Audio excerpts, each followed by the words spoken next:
lengo la serikali ni kuhakikisha tunakuwa na mifumo thabiti ngazi zote, lakini zipo kamati za mtakuwa kuanzia kwenye kila kata, kila mtaa, kijiji, kata, halmashauri, mikoa mpaka taifa.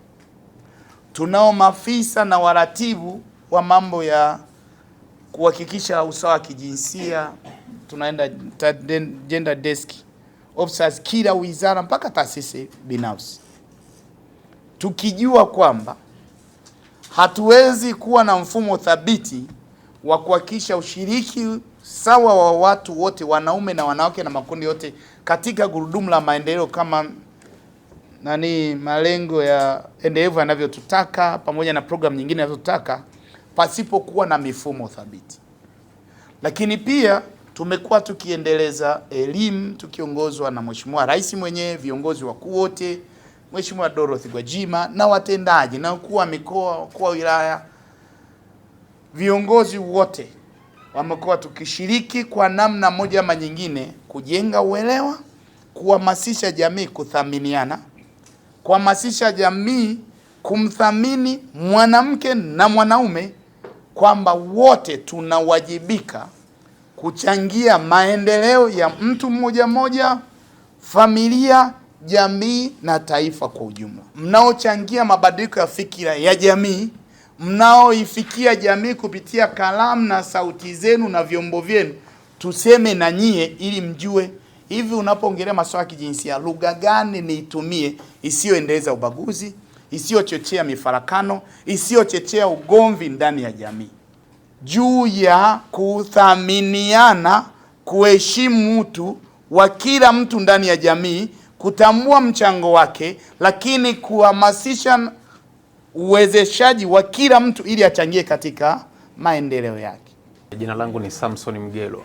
Ni kweli kama nilivyosema, mafunzo haya yatasaidia kama sisi waandishi wa habari kuandaa hizo jumbe, kwa sababu wakati mwingine unaweza kuwa unatamani kukomesha swala fulani, lakini hujajua ni ujumbe gani sahihi unaweza ukawapatia au unatamani wabadilike.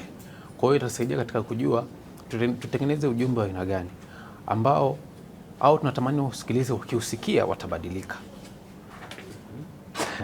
Na wakibadilika sasa, kile ambacho tulitamani kisiendelee kwa masuala ya ukatili yakikomeshwa, sasa itakuwa ni mafanikio na kupiga hatua katika jamii.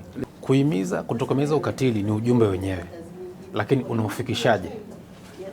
Cha kwanza ni kutengeneza ule ambao unamgusa mtu mwenyewe, akiusikia aujue unamhusu. Mara nyingi tunatengeneza jumbe ambazo zinajumuisha watu wote kwa pamoja, hata mtu akiusikia haumgusi yeye kama yeye kuhisi kwamba huu ujumbe ni wa kwangu. Kwa hiyo kutokomeza ukatili wa kijinsia ni ujumbe, lakini unaufikishaje? Kuhakikisha anayefikishwa ujumbe ahisi yeye ndio mhusika wa hicho na yeye ndio anatakiwa kuchukua hatua ya kubadilisha hicho. Ndio, tunashukuru kwanza kwa mafunzo haya yalivyotujia katika mkoa wetu wa Arusha, kwa sababu imekuwa pia ni hamu yetu pia kuweza kulipatia forum namna kulizungumzia hili swala, kwa sababu kwa takribani sasa tangu tulipoanza harakati za kumtetea mwanamke, ilionekana kwamba mwanaume amesaulika katika jamii, na hivyo hata ukiangalia mfumo uliokuwa umeandaliwa kwa awali ulikuwa na malengo haya katika kumtetea mwanamke, lakini kwa sasa jinsi tunavyoendelea tunaona usawa wa kijinsia unaweza kueleweka sasa, kwamba si tu mtu anapaswa kutetewa kwa sababu ya jinsi yake, lasa wote tunapaswa kuwa sawa katika hali zote, katika mantiki ya kwamba kuleta maendeleo, kila mmoja anachachwa na nafasi ya kuweza kuleta maendeleo katika jamii. Kwa mwelekeo uliopo ni mwelekeo chanya sasa, kwamba hatuna sababu yote ya kumuona kwamba mmoja ni mnyonge, mwingine yuko na nguvu au yuko very strong katika jamii hii. Ilitokana labda pamoja na mifumo yetu ya kijamii ilivyokuwa, kwamba ilionekana kwamba mwanamke ana nafasi ndogo sana katika jamii kutokana na mila na desturi na tamaduni za mahalia. Lakini kwa kutokana na mwamko sasa wa kielimu, tunaona kila mmoja anafahamu ana wajibu gani katika kuleta maendeleo ya kijamii, hususan katika masuala ya kiuchumi. Na hapa ni nukuu moja hapo kwamba wanawake wakiwezeshwa wanaweza. Ulikuwa ni ujumbe ambao ulikuwa unaonyesha kama hali ya ubaguzi, kwamba wenyewe hawajiwezi mpaka wawezeshwe. Sasa inabidi tubadilike katika mfumo huo pia, kwamba wanaweza hata bila kusema kwamba wanawezeshwa, kwa sababu ukianza kuangalia katika maandiko matakatifu, Mungu alipomuumba mwanadamu wote aliwaumba sawa, na akasema tazama kila nilichokiumba ni chema. Kilichotofautisha tu ni ule ujinsi tu, lakini katika kufikiri, kutenda, vyote tunafikiri katika hali moja. Kwa ujumbe kama huo tujaribu kutwist na kuubadilisha. Kwa majina naitwa Amina Mohamed, ni afisa tawala Tarime vijijini. Kwa upande wetu inaweza ikatusaidia sana, kwa sababu sisi pia kwa ukanda wa Mara ni sehemu moja hapo ambao tunatokeaga na hizo changamoto sana za hizo mambo ya ukatili wa kijinsia. Kwa hiyo kwa mafunzo haya tutakayopata itaweza kuwasaidia, kwa sababu itaweza kuamua aidha ni vijana pamoja na wanawake wakipata hizo elimu, tukipata sisi tukienda kuwapelekea hizo elimu, inaweza ikaamua kwa namna moja ama nyingine, kwa sababu katika mkoa wa Mara ukiangalia nafasi ya mwanamke inavyochukuliwa na jamii, ina maana tukienda tukiwapa elimu wataweza kumchukulia mwanamke ni mtu wa thamani, pamoja na watu wengine wanaweza kushiriki kwenye hilo. Ni kweli vinaweza vikakwamishwa kwa namna moja ama nyingine, kwa sababu kwenye jamii kila mtu ana haki na ana haki ya kuchukuliwa kwa namna moja ama nyingine.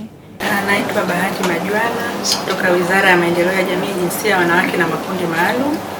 Tumeamua kuitisha mafunzo haya kutokana na hali ya jinsi ilivyo kwa sasa.